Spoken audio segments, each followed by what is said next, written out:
સુરતના વૃદ્ધ મહિલાઓને રિક્ષામાં બેસાડી સોના ચાંદીના ઘરેણાની લૂંટ ચલાવતી ટોળકીની 3 ગુનાઓમાં વોન્ટેડ મહિલા આરોપીને સલાબતપુરા પોલીસે ઝડપી પાડી હતી। સુરતના પેસેન્જરના સ્વાંગમાં લૂંટની ઘટનાઓ સામે આવી રહી છે। આવી લૂંટ ચલાવતી ટોળકી સામે શહેરના સલાબતપુરા પોલીસ સ્ટેશનમાં અગાઉ ફરિયાદ નોંધાઈ ચૂકી હતી। અન્ય લૂંટની ટોળકી પકડાઈ ચૂકી હતી। ગુનાના કામે છેલ્લા 8 મહિનાથી મહિલા આરોપી વોન્ટેડ હતી। આવી ઘટનાઓને અટકાવવા તેમજ આરોપીઓને ઝડપી પાડવા પોલીસ કમિશનર દ્વારા શહેર પોલીસને સૂચનાઓ આપવામાં આવી હતી। સલાબતપુરા પોલીસને વોન્ટેડ મહિલા આરોપી અંગે ચોક્કસ બાતમી મળતા શબાનાબીને ઝડપી પાડી હતી। વોન્ટેડ મહિલા આરોપી વિરુદ્ધ અડાજણ પોલીસ સ્ટેશનમાં 3 ગુનાઓ નોંધાઈ ચૂક્યા છે। સલાબતપુરા પોલીસ દ્વારા મહિલા આરોપીની ધરપકડ કરી વધુ તપાસ હાથ ધરી છે।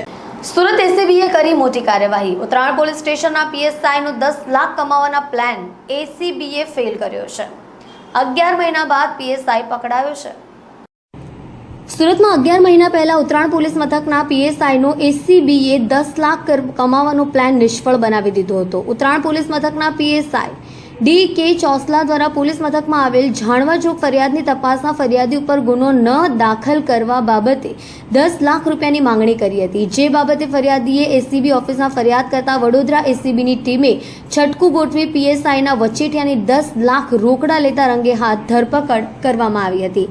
આ ગુનામાં એસીબીએ ત્યારે એકની ધરપકડ કરી હતી, જ્યારે હવે 11 મહિના બાદ પીએસઆઈ ઝડપી પાડવામાં આવ્યો છે।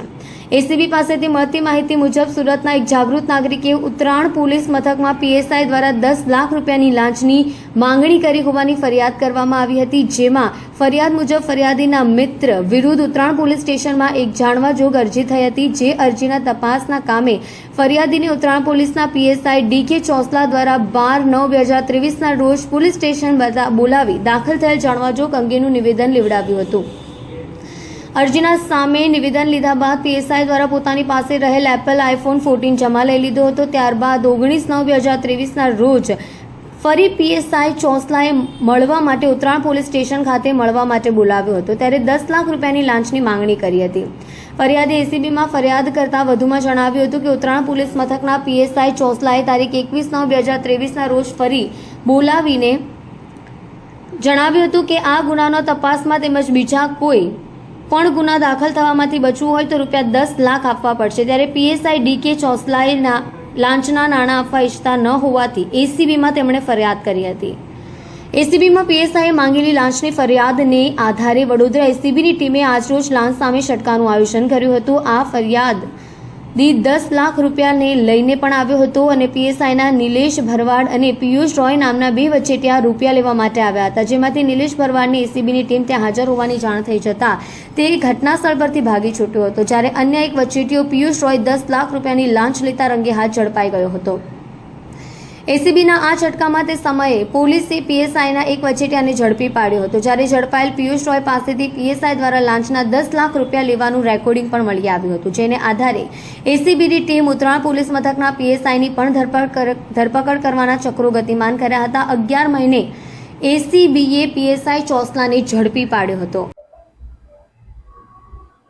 ગત સપ્ટેમ્બર 2023માં એન્ટી કરપ્શન બ્યુરોમાં ફરિયાદ મળેલી કે ઉત્તરાયણ પોલીસ સ્ટેશનમાં ફરજ બજાવતા સબ ઇન્સ્પેક્ટર ડી.કે. ચોસલા જેઓએ પોતાના 2 અન્ય વચેટિયા પ્રજાજનો મારફતે એક જાણવાજોગની તેઓ ઇન્વેસ્ટિગેશન કરી રહેલ હતા। એ જાણવાજોગના કામે તેઓએ આ કામે ફરિયાદી પાસેથી રૂપિયા 10 લાખની લાંચની માગણી કરેલી અને તેઓના 2 અન્ય પ્રજાજનો મારફતે એ લાંચની રકમ સ્વીકારાયેલી અને તેઓ ફરાર હતા, જેઓને ગત રોજ એસીબી દ્વારા અટકાયત કરવામાં આવેલી છે અને આગળની તપાસ ચાલી રહેલી છે।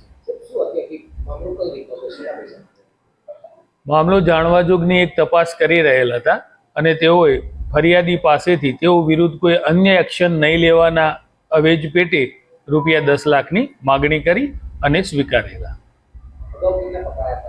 અગાઉ 2 આરોપી પકડાયેલા, એક પિયુષ રોય અને નિલેશ કસોટિયા નામના 2 પ્રજાજનની અગાઉ અટકાયત થયેલી હતી અને ગતરોજ ડી.કે. ચોસલા જેઓ ફરાર હતા તેઓને પકડેલ છે।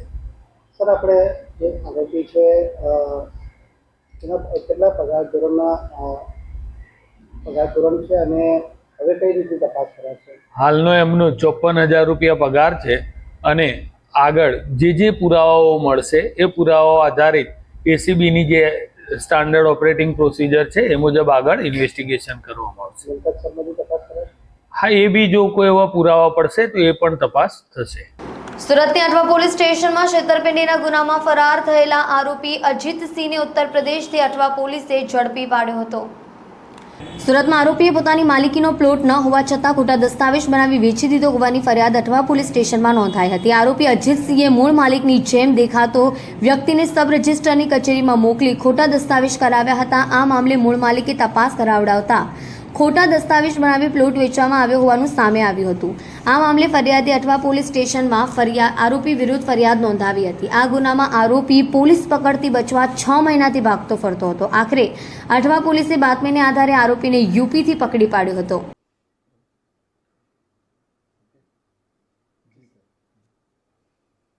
अठवा पुलिस स्टेशन में एक एफआईआर की गई थी 420, 465, 467, 471 आईपीसी में, जिसमें जो अर्जदार है ये मुकेश गोकुल अहिरे है. इसने ये फरियाद की थी कि कुछ लोगों ने मुझे एक प्लॉट है जिसके वो ओनर नहीं थे, फिर भी ओनर के रूप में आके सब रजिस्ट्रार कचहरी में सूरत में आके और दस्तावेज करवा दिए.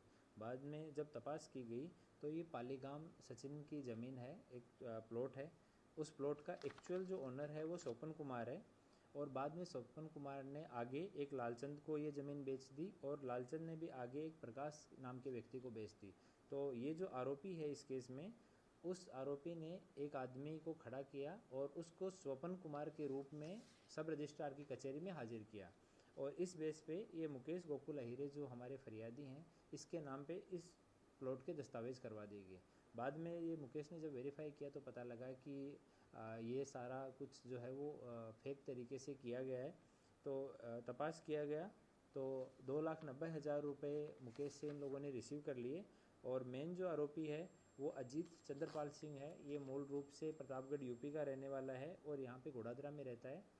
इसका छोटा भाई है वो इसके साथ में था जिसने गवाह के रूप में साइन किए और एक सोपन कुमार के जगह पे जो आदमी अपीयर हुआ सब रजिस्ट्रार के सामने, ये 3 आदमियों ने मिलके और इनके साथ एक एजेंट और बताया जा रहा है जिसके नाम की हम पूछताछ कर रहे हैं और सोपन कुमार बनके कौन आया था उसकी भी अभी पूछताछ चल रही है. तो अजीत चंद्रपाल सिंह को अभी अरेस्ट किया गया है और आगे का इन्वेस्टिगेशन अभी चालू है. और भी अन्य किसी लोगों के साथ ऐसा किया है? अभी तो नहीं, पर इसके ऊपर जो ये अजीत चंद्रपाल सिंह है इसके ऊपर सचिन जीआईडीसी में, डिंडोली में और उधना में इसके ऊपर चीटिंग के 5 गुना ऑलरेडी दर्ज हैं.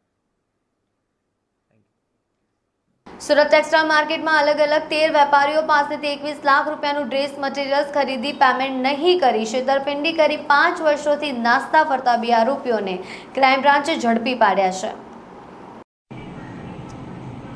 દેશનું આર્થિક પાટનગર એવા સુરતમાં ટેક્સટાઇલના ધંધામાં છેતરપિંડીની ઘટનાઓ સામે આવી રહી છે. કાપડના વેપારીઓ પાસેથી કાપડ ખરીદી કરી વેપારીઓ દ્વારા માલનું પેમેન્ટ નહીં ચૂકવતા મામલે પોલીસ સ્ટેશનમાં અનેક ફરિયાદો આવતી હોય છે. સુરતમાં 13 જેટલા વેપારીઓ પાસેથી ડ્રેસ મટીરિયલ ખરીદી પેમેન્ટ નહીં ચૂકવી ફરાર આરોપીઓ સામે સલાબતપુરા પોલીસ સ્ટેશનમાં ફરિયાદ નોંધાઈ હતી. સલાબતપુરા પોલીસ દ્વારા તપાસ હાથ ધરવામાં આવી હતી. છેલ્લા 5 વર્ષથી આરોપીઓ પોલીસ પકડથી દૂર ભાગતા ફરતા હતા. શહેરમાં આવા ગુનાઓમાં નાસ્તા ફરતા આરોપીઓને ઝડપી પાડવા ક્રાઇમ બ્રાન્ચની ટીમ કામે લાગી ગઈ હતી. ક્રાઇમ બ્રાન્ચની ટીમ વર્કઆઉટમાં હતી ત્યારે ક્રાઇમ બ્રાન્ચને ચોક્કસ બાતમી મળી હતી કે ગુનાના કામના આરોપીઓ વડોદરા હોવાનું જણાઈ આવતા ક્રાઇમ બ્રાન્ચ બંને આરોપીઓને વડોદરા ખાતેથી ઝડપી પાડવામાં સફળતા મેળવી છે. બંને આરોપીઓએ ટેક્સટાઇલ માર્કેટમાં અલગ અલગ વેપારીઓ પાસેથી 21 લાખનું ડ્રેસ મટીરિયલ્સ ખરીદી છેતરપિંડી આચરી હતી અને વિશ્વાસઘાત કર્યો હતો. ક્રાઇમ બ્રાન્ચે બંને આરોપીઓને સુરત લાવી તેઓ વિરુદ્ધ નોંધાયેલ ગુનાના કામે સલાબતપુરા પોલીસને સોંપવાની તજવીજ હાથ ધરી છે. અલતાણ પોલીસ સ્ટેશનમાંથી શ્રી શ્યામ બાબા મંદિર ખાતે મારવાડી યુવા મંચ દ્વારા શ્રી સાયક્લોથોન રેલીનું આયોજન કરાયું હતું. અલતાણ પોલીસ સ્ટેશનમાં શ્રી શ્યામ બાબા મંદિર ખાતે મારવાડી યુવા મંચ દ્વારા શ્રી સાયક્લોથોન રેલીનું આયોજન કરાયું છે, જેમાં સુરત પોલીસ દ્વારા નો ડ્રગ્સ અંતર્ગત કાર્યક્રમમાં પોલીસ કમિશનર અનુપમસિંહ ગેહલોતે સાયક્લોથોન કાર્યક્રમમાં ફ્લેગ ઓફ કરી સાયકલ રેલીનું પ્રસ્થાન કરાવ્યું હતું.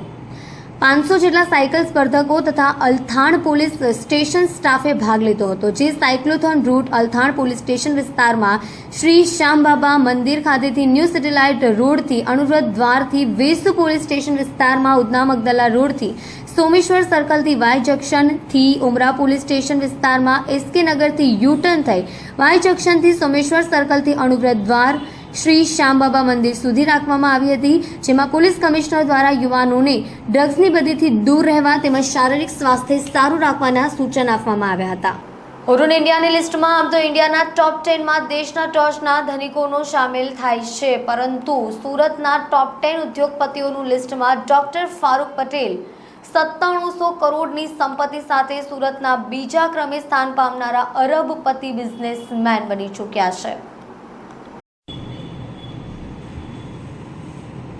હુરુન ઇન્ડિયાની લિસ્ટમાં આમ તો ઇન્ડિયાના ટોપ 10માં દેશના ટોચના ધનિકોનો સામેલ થાય છે, પરંતુ સુરતના ટોપ 10 ઉદ્યોગપતિઓનું લિસ્ટ પણ સામેલ થયું છે.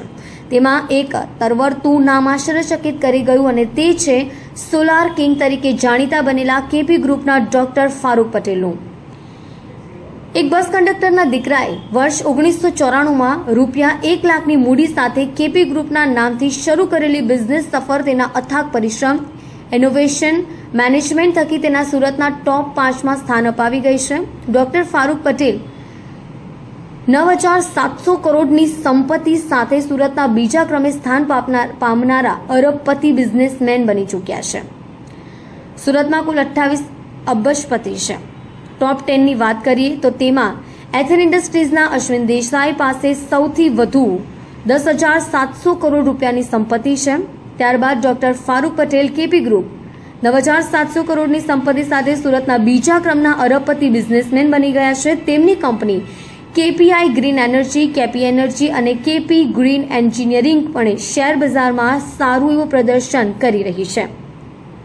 બાદમાં એનજે ઇન્ડિયાના નીરજ ચોકસી 9,600 કરોડ, કિરણ ચમ્સના બાબુ લખાણી એફ.એ. મિલી પાસે 7,400 કરોડ, જ્યારે શ્રી રામકૃષ્ણ એક્સપોર્ટના ગોવિંદભાઈ ધોળકિયાની 6,100 કરોડ અને કલરટેક્સ ઇન્ડસ્ટ્રીઝના જયંતિલાલ જરીવાળા 5300 કરોડ, હરિકૃષ્ણ એક્સપર્ટના સૌજીભાઈ ધોળકિયા 350 કરોડ, ધર્મનંદન ડાયમંડના લાલજીભાઈ પટેલ ફેમિલી 3600 કરોડ રૂપિયા, હરિકૃષ્ણ એક્સપર્ટના તુલસી ધોળકિયા રૂપિયા 3100 કરોડ અને શ્રી રામકૃષ્ણ એક્સપોર્ટના વરસામભાઈ નારોલા ફેમિલી 3100 કરોડ રૂપિયાની સંપત્તિ સાથે સામેલ છે.